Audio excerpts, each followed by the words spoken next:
తెలంగాణ రాష్ట్ర BCP chairman ఈ రోజు ఏర్పాటు చేసిన విలేకరుల సమావేశానికి వచ్చిన గౌరవ మిత్రులు ప్రింట్ మీడియా ఎలక్ట్రానిక్ మీడియా వారికి, అదేవిధంగా కార్యక్రమానికి ముఖ్య అతిథి గౌరవనీయులు పెద్దలు బీసీల దళపతి మన అన్న ఆర్ కృష్ణ గారికి, అదేవిధంగా నేను బీసీ విద్యార్థి సంఘం రాష్ట్ర అధ్యక్షుడు నేను రామకృష్ణ గారి నాయకత్వంలో ఏర్పాటు చేసినటువంటి ఈ యొక్క పత్రికా విలేకరుల సమావేశానికి కొంచెం మరి పెద్దలందరికీ ధన్యవాదాలు తెలియజేస్తూ, ముఖ్యంగా రేపు 10వ తారీఖు నాడు రాష్ట్ర వ్యాప్తంగా కలెక్టరేట్ లో ముట్టడి, ఎంఆర్ ముట్టడి, ఆడియో ముట్టడి కార్యక్రమం చెప్పడం జరిగింది.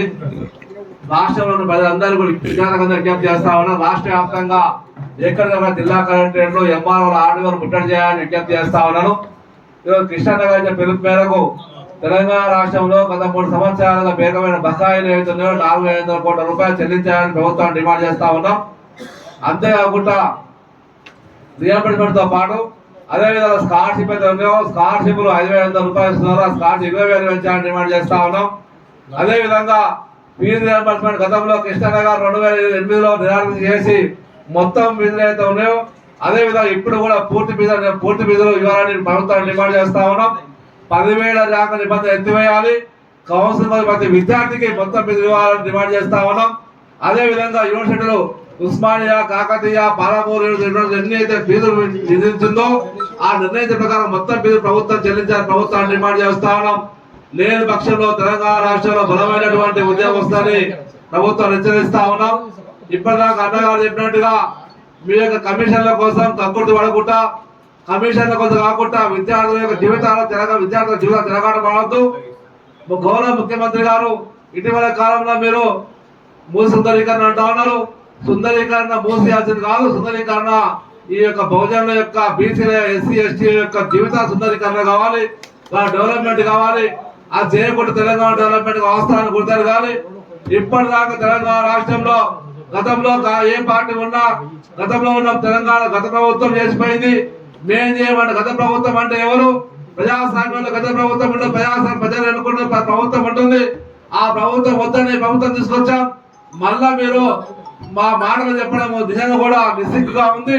గత ప్రభుత్వం కాదు, ఈ ప్రభుత్వం ఏం చేయాలని ప్రశ్నిస్తా ఉన్నాం.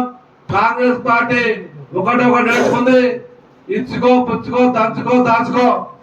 ఇచ్చుకోవాలి, పుచ్చుకోవాలి, దంచుకోవాలి, దాచుకోవాలి, కమిషన్లు తీసుకోవాలి, అది మర్చిపోవాలి.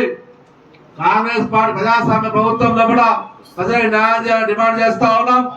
లేని పక్షంలో కృష్ణ గారి నాయకులు తెలంగాణ రాష్ట్రంలో బలమైన ఉద్యమం వస్తుంది. ఇప్పటికైనా గౌరవ ముఖ్యమంత్రి రేవంత్ రెడ్డి గారు స్పందించాలి. మీ ఆర్థిక శాఖ మంత్రి ఏది చేసినా వాటిని తప్పులు కూడా మీ ఆర్థిక శాఖ మంత్రి చేసినా, ఆర్థిక శాఖ వాళ్ళు చేసినా, ఇంకోరు చేసినా కూడా మీకే పేరుస్తుంది. కాబట్టి వెంటనే స్కాలర్షిప్లు కానీ ఫీజు స్కాలర్షిప్ పెంచాలి, రియంబర్స్మెంట్ విడుదల చేయాలి. అదేవిధంగా ఈ తెలంగాణ రాష్ట్రంలో వెంటనే జరగబోయే మంత్రివర్గ విస్తరణలో కూడా విద్యాశాఖ మంత్రి ఏర్పాటు చేయాలి. ఆ విద్యాశాఖ మంత్రి బీసీలకు ఇవ్వాలని ప్రభుత్వాన్ని డిమాండ్ చేస్తా ఉన్నాం. ఏమి రాష్ట్రం మీ జాగీరా?